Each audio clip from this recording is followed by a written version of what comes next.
Bonjour,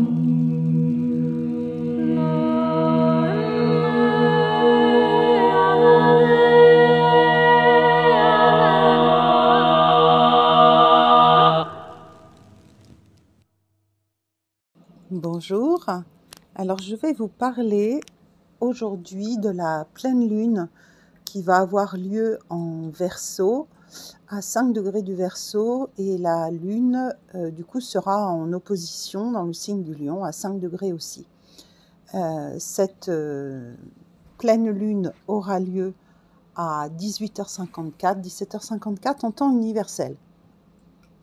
Alors elle est très intéressante puisque elle suit de près l'entrée de Pluton à nouveau dans le signe du Verseau. Donc on va dire que ça va vraiment mettre à l'honneur ce signe qui est un grand signe porté par la planète Uranus.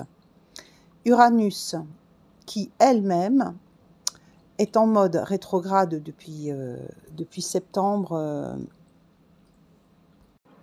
2023 et qui est une planète très intéressante puisque Uranus, c'est la planète des astrologues, c'est la planète de l'ouverture de conscience.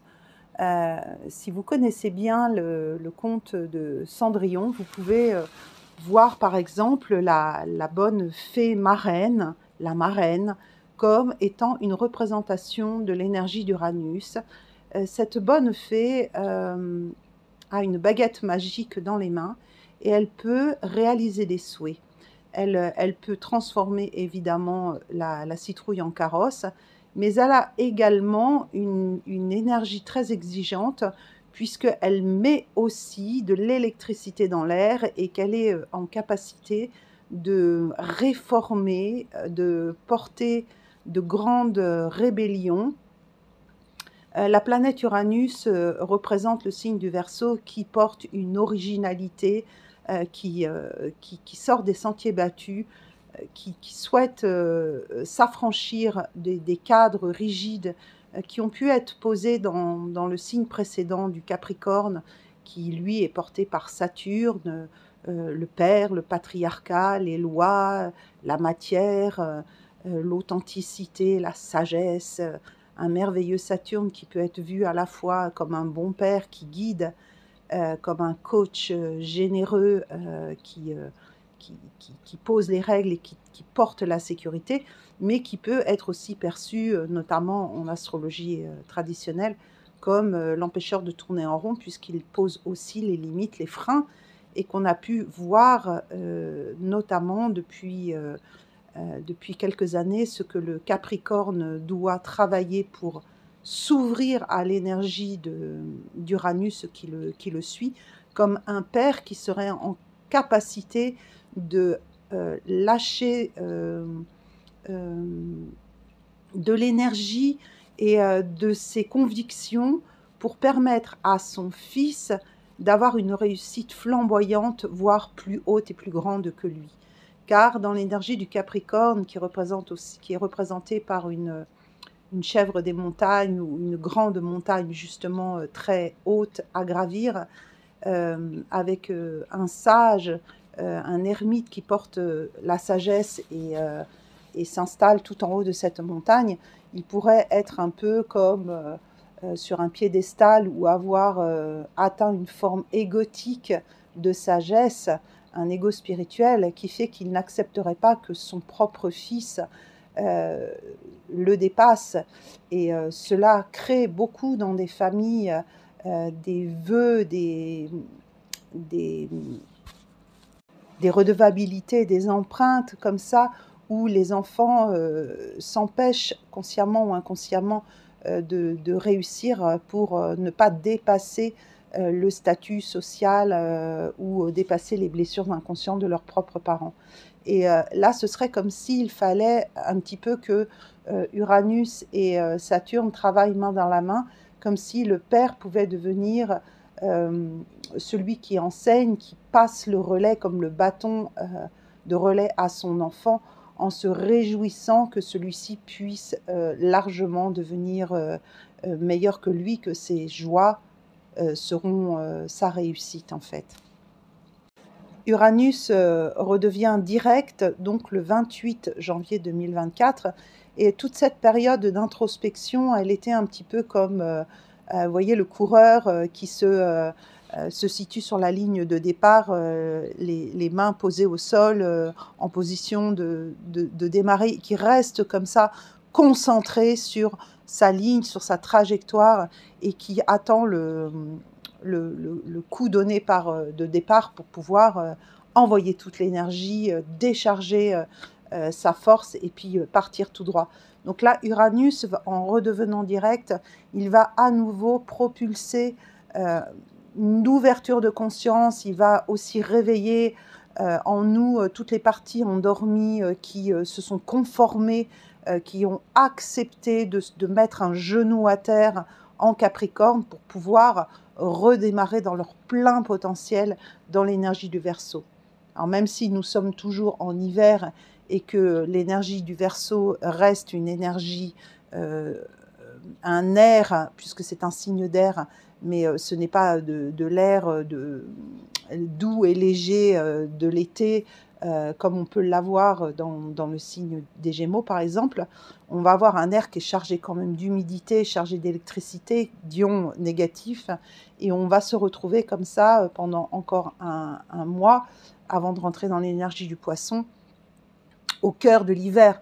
Et on est toujours dans l'introspection, dans les mois où on revisite à l'intérieur de soi nos valeurs, ce que nous sommes, nos croyances. Et avec Uranus, il est fort à parier que en redevenant direct, on ait des éveils spontanés de conscience, et de nouvelles idées novatrices, des envies d'utiliser des nouvelles technologies, ou d'utiliser en nous toutes ces parties qui seraient restées géniales, extraordinaires, et que nous aurions un peu freiné ou laissé sous terre, ou que nous n'aurions pas en fait osé déployer, développer.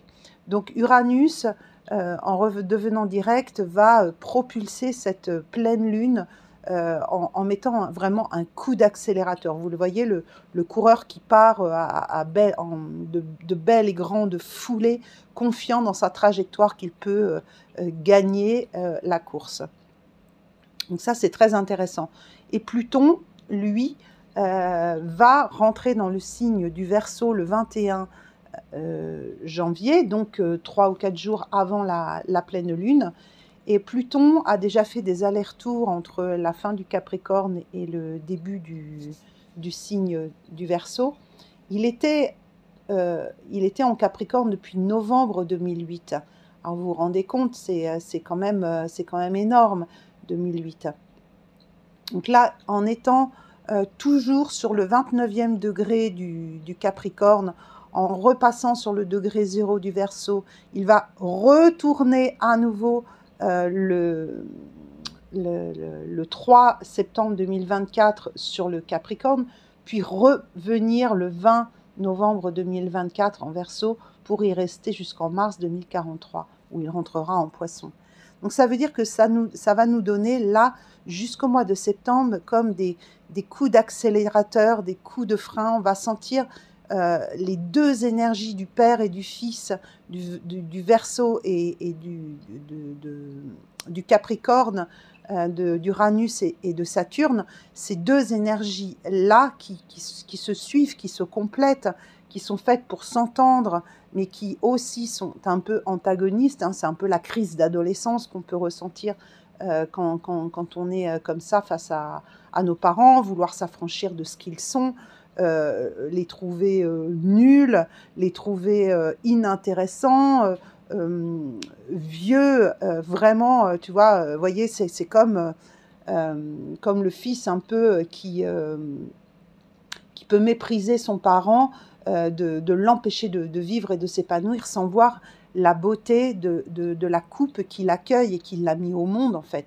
Et ça, en général, l'adolescent s'en aperçoit quand il fait son retour de Saturne vers 28-29 ans, où là, lui-même prend une forme de maturité saturnienne, où il se rend compte du cadeau que ses parents lui ont fait en le mettant au monde et en lui apportant une éducation, des principes, un foyer et tout ce que le parent est censé faire, évidemment. Parce que quelquefois, il y a des manquements graves, il y a des abandons, il y a des deuils, il y a des choses qui font que ça n'a pas lieu. Et là, la société peut représenter aussi ce parent saturnien à travers les formes de structure. L'entrée de Pluton dans le signe du Verseau, je referai un audio plus précis quand on y sera vraiment en fin d'année, au mois de novembre, pour préparer vraiment ce grand nettoyage de fond, ce cadeau qui va être fait pour les 20 prochaines années, que de réformer en profondeur notre conscience. Et récemment, une amie m'a redit une phrase incroyable en parlant de nos propres mains, nos mains de guérisseuses, de guérisseurs. Nous avons la conscience incarnée dans nos mains. Et si nous pouvons ressentir cette conscience incarnée dans nos pieds, dans nos mains, dans nos cœurs, dans nos corps d'humains, on va pouvoir vraiment réformer en profondeur notre vision de l'humanité, et nos comportements seraient et seront plus adaptés à ce que cette nouvelle humanité, ce à quoi elle aspire en fait. La pleine lune en Verseau va nous parler au 5e degré de quelque chose qui va de moi, dans mon inconscient lunaire, la lune en Lion, au collectif, le soleil en Verseau. C'était comme un effort pour apporter la bonne nouvelle. Il y a quelque chose de l'ordre d'une source cachée de force individuelle, comme le dit Daigne Rudyard, toujours dans ses symboles sabiens, et où l'inertie d'une tradition, donc ce qui représente le Capricorne, est incapable de dépasser ses origines limitées. Donc c'est comme s'il fallait accepter de sortir du patriarcat, des bottes traditionnelles du père donc de Saturne, du Capricorne, pour aller vers une ouverture, vers le fils prodigue, Uranus, le Verseau, qui apporte renouveau, qui va nous faire travailler sur nos notions de collectif, d'égalité. On est comme dans une œuvre noire à soi-même, et Uranus, il est quand même dans le signe du Taureau depuis pas mal de temps, et il arrivera dans le signe des Gémeaux en 2026, en avril 2026. En attendant, il est toujours en train de travailler la terre du Taureau. Il est en train de nous travailler dans notre capacité à prendre soin de notre terre intérieure, ainsi que la Terre, la planète Terre, Gaïa.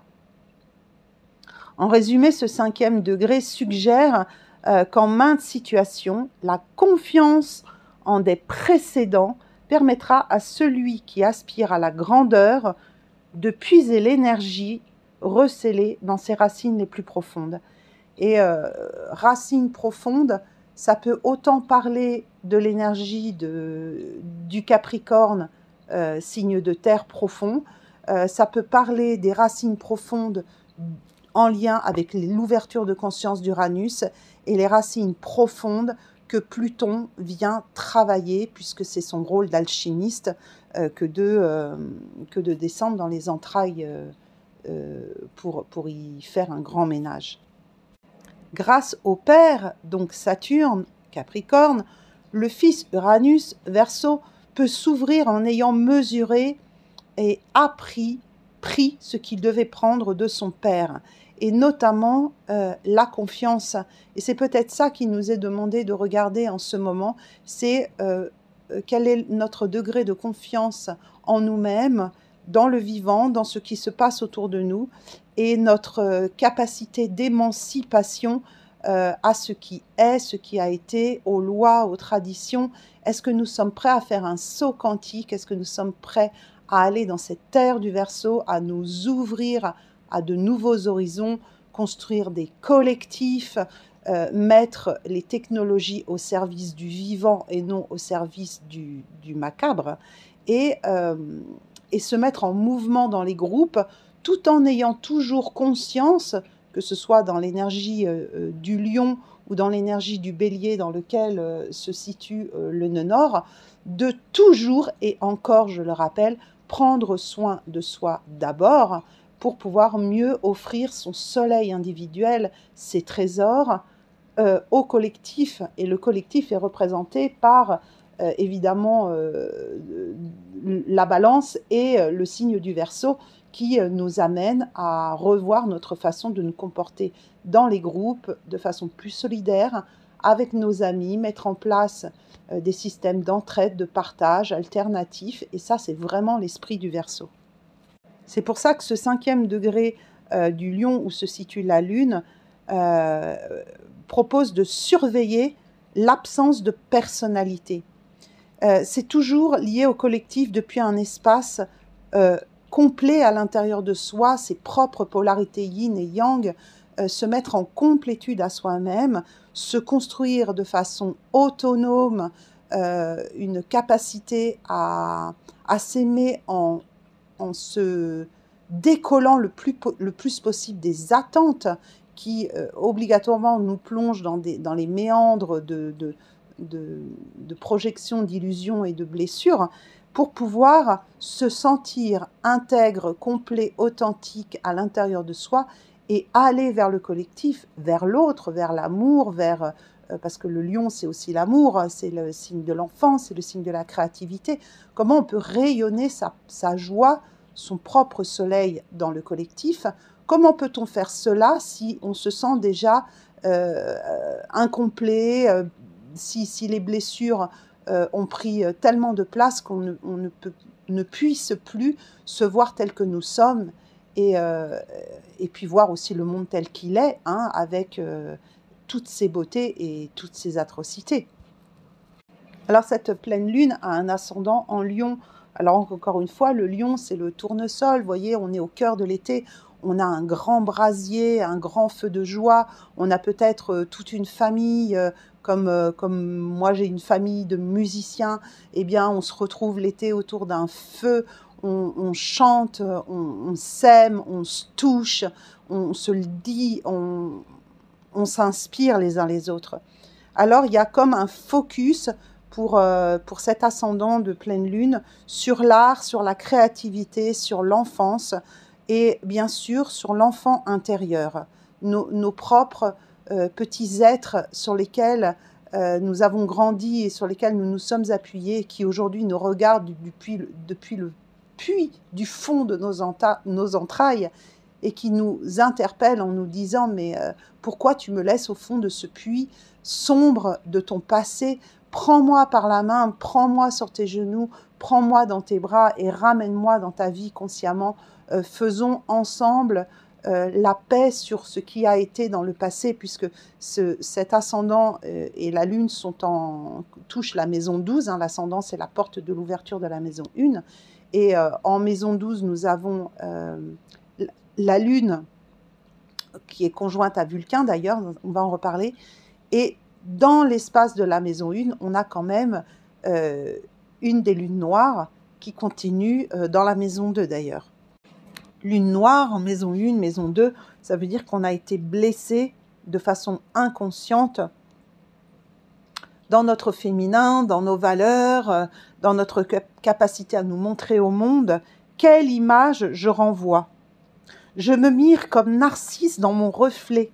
Donc il y a une histoire d'ego à l'intérieur du lion et à l'intérieur de cela.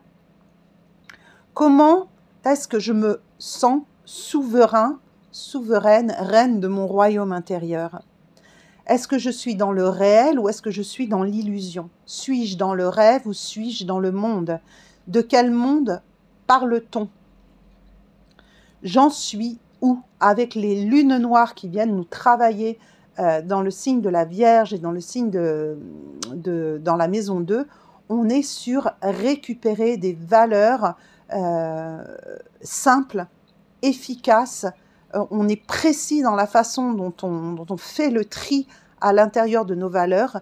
Il est peut-être temps pour nous de lâcher des choses qui ne nous correspondent plus du tout, qu'il va falloir laisser dans l'ancien monde, laisser à l'enfant blessé et pouvoir ramener plus de nouveautés, plus d'équité, plus de liberté, avoir fait le ménage à l'intérieur de soi, de ses croyances, de ses pensées, de ses valeurs, pour pouvoir repartir dans les prochaines décennies, dans ce monde plus verso, avec des idées plus novatrices, plus de confiance en soi, plus de méthodologie, vouloir se mettre au service dans le signe de la balance du collectif ou de l'autre, mais sans y aller avec tous ces vieux sacs à dos et toutes les choses qui ne correspondent plus. Maison 7 en face de l'ascendant, le descendant, c'est le lien qu'on peut avoir avec l'autre, bien sûr. Alors, maison 7 en verso, paf, on appuie et on répète les mêmes choses. Donc, vous avez compris, on est sur du collectif, de la rébellion, de l'alternative, de la nouveauté. Donc, il va y avoir comme un renouveau dans les relations amicales, un renouveau en amour, dans la relation à l'autre, peut-être partir sur des nouvelles bases, accepter de réformer et que les réformes qui ont été faites et vues soient actées dans la matière à présent. Et nous avons la part de chance, donc le petit rond avec la croix, qui se trouve pile sur la porte de la maison 7. Encore une fois, j'insiste sur le fait qu'à chaque fois qu'une conjonction se fait de la part de chance quelque part, c'est comme si la grâce descendait. Donc il peut y avoir aussi quelque chose de très amoureux, de très tendre qui vient s'ouvrir dans l'espace de notre conscience et qui se dépose dans nos relations intimes, dans nos relations proches et dans le collectif avec nos amis. Mais ça peut être aussi des éveils spontanés de conscience, des retournements de conscience, des choses qui viennent vraiment nous tournebouler le cerveau, parce que là, on est vraiment dans le signe de l'air. Il peut y avoir des éclairs de génie, il peut y avoir des choses qui descendent comme ça, des envies de créer des collectifs, de s'associer, de prendre des colocations, de je ne sais quoi faire ensemble pour pouvoir mutualiser nos idées géniales, nos compétences et vivre dans ce nouveau monde de façon plus collective et inspirée. Le soleil dans la maison 6, c'est la maison du quotidien, du travail, du corps. Donc là, on a comme un focus dans notre personnalité également sur cette notion de labeur, laborieux, labor, c'est le travail. Donc de travailler dans notre quotidien à placer des routines et des actions qui nous mènent vers le haut pour préparer la renaissance au printemps symbolique que sera le bélier avec la renaissance au printemps, puisque là, pour l'instant, le soleil, c'est un soleil d'hiver, un soleil noir qui est en train d'alchimiser et de réformer en profondeur.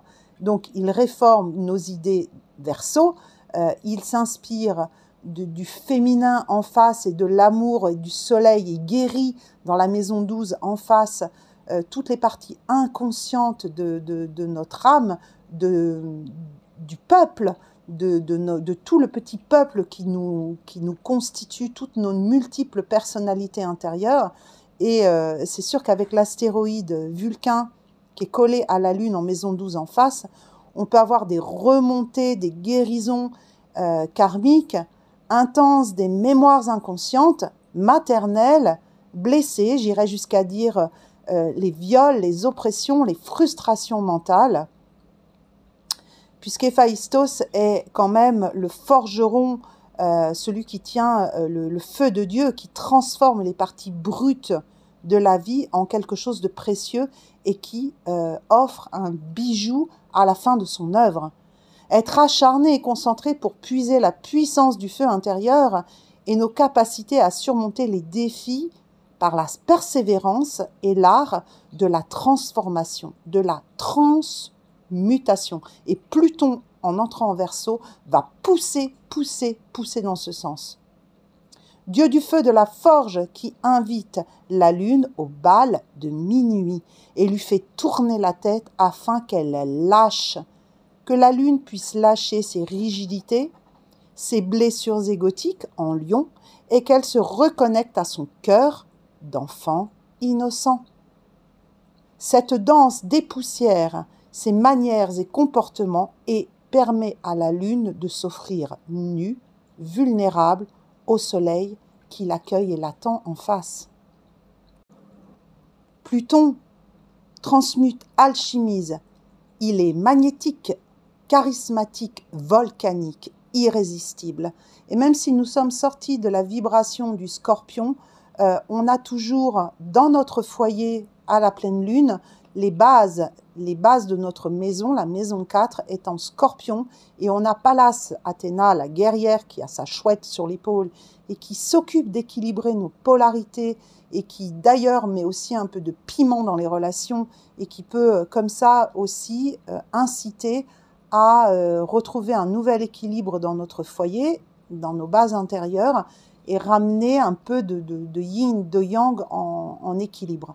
Bon, il peut y avoir également des conflits qui émergent ou des déménagements parce que on ne se sent pas bien dans ce foyer, on n'est pas à l'endroit que nous souhaiterions habiter, là où nous souhaiterions habiter. Lors de cette pleine lune, il y a des trigones de feu, donc ce sont des grandes alliances, des aspects, les traits bleus que vous pouvez voir qui forment ces grands triangles. Alors, grand triangle de terre, donc entre le taureau, le capricorne et la vierge, donc qui vont être des signes qui restent totalement à l'honneur puisqu'ils vont nous permettre de puiser de la force dans la matière et d'incarner, de réaliser concrètement, sortir de l'air un peu foldingue que peut aussi inspirer le Verseau et Uranus, qui peut s'illusionner. Alors, vous voyez, typiquement, les Verseaux, ce sont des génies, ce sont souvent même des hauts potentiels, pourquoi pas, ou tout un chacun qui a une super idée créative, il imagine que ça vient de lui, alors que la plupart du temps, c'est une canalisation, une inspiration qui vient de plus haut. Et donc, ce Verseau va de façon enthousiaste et totalement spontanée parler, raconter, déverser son idée géniale et va en envoyer des quantités à tout le monde. Et puis finalement, il n'y a pas grand-chose qui va se réaliser dans la matière parce qu'il est un peu trop dans son air, déconnecté de la matière, déconnecté de la réalité. Ce sont les idées farfelues également. Oui, oui, évidemment, avoir des idées, ça, tout le monde peut en avoir quand on est inspiré, quand on est canal, quand on est passionné, quand on aime la vie, on est inspiré, on inspire la vie. Mais c'est dans l'expire, la façon de mettre dans la matière que l'on va voir si l'idée valait vraiment le coup, si c'était simplement une lubie. Donc attention aux lubies, aux belles idées, aux belles paroles qui ne prendront pas corps dans la matière. Avec ces grands trigones de terre, on peut quand même rêver, avec un Uranus qui est toujours en taureau, que concrètement, des nouvelles choses se mettent en place dans la matière. Et c'est vraiment à espérer. Notre ami Jupiter, le maître du Sagittaire, est en tension sur le dernier degré karmique de la maison 9. Alors je reviens toujours à ce degré dont parle Yann Loranger, qui se situe vraiment à la porte de l'entrée de la maison 10, de l'accomplissement, la maison professionnelle. Et c'est comme si, dans cette pleine lune, notre défi était de garder, de vivre, de vibrer, de ressentir toutes ces vibrations dont on vient de parler, avec comme projecteur intérieur la foi que porte la planète Jupiter. C'est vraiment le deuxième soleil du système solaire, je le redis à chaque fois. Donc, où est Jupiter est toujours un potentiel d'ouverture, de grâce, d'amour, de joie, d'accomplissement. Et là, Jupiter, il est dans sa maison 9, donc il pourrait être un moteur, une locomotive pour voyager, voyager loin, reprendre des études, se réengager, partir loin, mais il est en train de nettoyer le dernier degré karmique de cette maison 9. Donc on pourrait plutôt supposer qu'avec les tensions, les apex qui sont faits à la Lune et au Soleil, on soit plutôt dans quelque chose qui règle des traumatismes liés au voyage et à toutes les problématiques dont on a parlé juste avant. C'est comme si il y avait des tensions en lien avec les voyages intérieurs ou les grands voyages, que pour pouvoir toucher cet accomplissement, il allait nous falloir revisiter certains traumatismes liés à ce que j'ai évoqué par rapport aux lunes noires et au karma de l'humanité, en fait, hein, parce qu'on est inclus dans le processus d'évolution de l'humanité. Nos propres processus intérieurs se calquent et se mirent face au processus de l'humanité. Puisque, bien sûr, Jupiter, là, il est en tension avec Pluton, donc il y a des réformes profondes à faire, et bon, cela se fait, on n'est pas obligé de rien, déjà, pour commencer, mais on n'est pas tenu de se mettre une pression pour changer, régler, et surtout pas se mettre des injonctions. C'est d'observer comment on lâche prise à l'intérieur de soi pour pouvoir avancer vers quelque chose qui est réellement nouveau et pas un fac-similé plein de peur où on reproduit à moitié en ouvrant un petit peu. Laissons-nous émerger, laissons-nous rayonner, oser être vraiment dans le nouveau et le renouveau. Et ça, c'est très compliqué parce que ça demande de lâcher ses repères, de sortir des zones de confort et de se mettre audacieusement, quelquefois, en danger. Mais le danger, c'est pas de faire n'importe quoi. Le danger, c'est d'oser incarner un nouveau chemin, oser prendre à gauche, alors que peut-être, on le sait, il aurait fallu prendre à droite. Oui, mais il y a peut-être un raccourci ou quelque chose d'incroyable qui est sur cette route que nous osons emprunter et que nous n'aurions jamais rencontré sur l'autre chemin. Mars et Mercure sont conjoints en Capricorne en maison 5. Il y a comme un soutien délibéré, puisqu'en plus il y a des trigones qui vont vers Uranus et vers les lunes noires. Il y a un soutien délibéré, une action réfléchie, créative, qui permet bien sûr d'ancrer des projets, des idées dans la matière, de passer aller de l'idée au geste. C'est ce que je disais tout à l'heure par rapport aux idées folles d'Uranus et de les incarner dans la matière. Donc il y a quelque chose qui pousse à passer à l'action dans les domaines de l'art, de l'enfance, de l'amour, et d'oser incarner son cœur amoureux, son cœur d'enfant, de trouver cette sagesse que nous avons et dont nous avons hérité et qui est là, qui dort en nous, et que nous puissions l'offrir et le révéler également dans nos vies, auprès de nos enfants, dans la transmission transgénérationnelle, et peut-être faire aussi des partenariats artistiques entre, je ne sais pas, les crèches et les maisons de retraite, comme j'ai pu faire à certaines périodes de ma vie. Qu'y a-t-il de plus beau à voir qu'un ancien qui tienne un bébé dans ses mains et qui s'émerveille de le voir gazouiller, et ce petit qui n'a aucune appréhension, aucun jugement de ce que peut être ce visage marqué par les rides, et juste 2 cœurs, 4 mains ensemble pour se transmettre de l'amour et être ensemble. Vénus en Capricorne également en maison 5, donc c'est exactement le message que je viens de dire, c'est toujours aimer plus, aimer rentrer dans ces nouvelles valeurs que nous avons, et heureux d'avoir lâché les anciennes qui ne nous convenaient plus en Capricorne. C'est aimer, c'est offrir son cœur aimant oser faire l'expérience de l'amour sous quelque forme qu'elle prenne, parce que nous sommes totalement figés dans des croyances, dans des dogmes, que les choses doivent être ainsi. Il y a tellement, tellement, tellement de façons d'aimer. Et regardez un petit peu sur Terre toutes les formes d'amour qui existent, c'est sans fin. Et nous croyons aimer parce que nous donnons ceci ou cela, et nous nous limitons.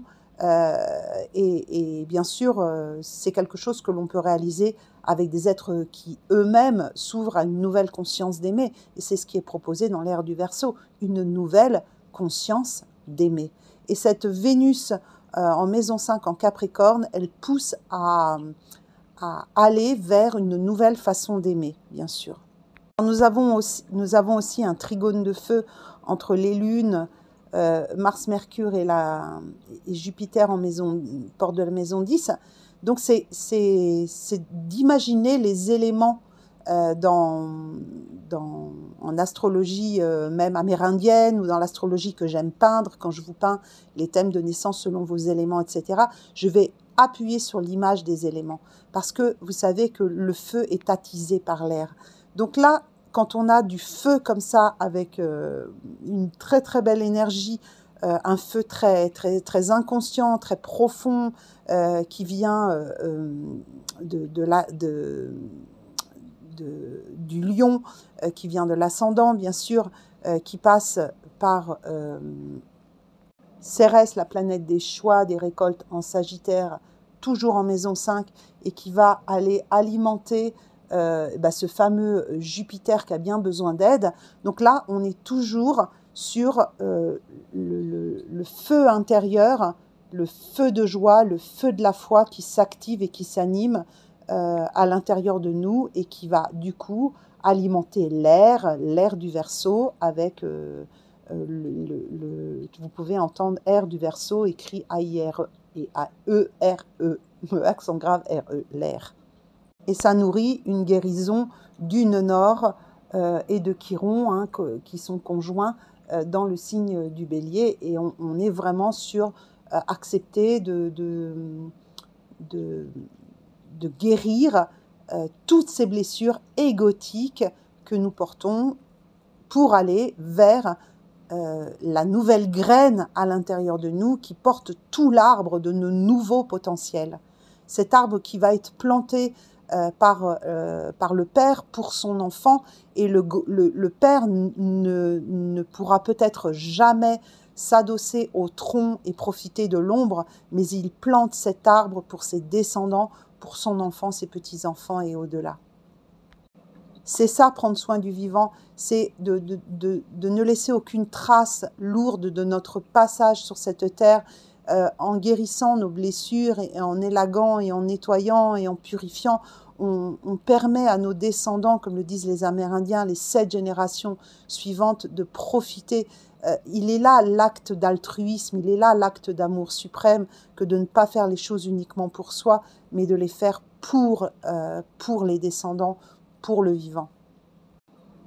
On voit un apex, donc des tensions sur la maison du foyer et aussi sur la maison 10, parce que là, encore une fois, même s'il y a un magnifique cerf-volant qui arrive sur la maison 4, qui permet de voir ce besoin de recevoir les nouvelles bases, de se recentrer et de réformer, parce qu'on est quand même là, pour le coup, dans le signe du Scorpion.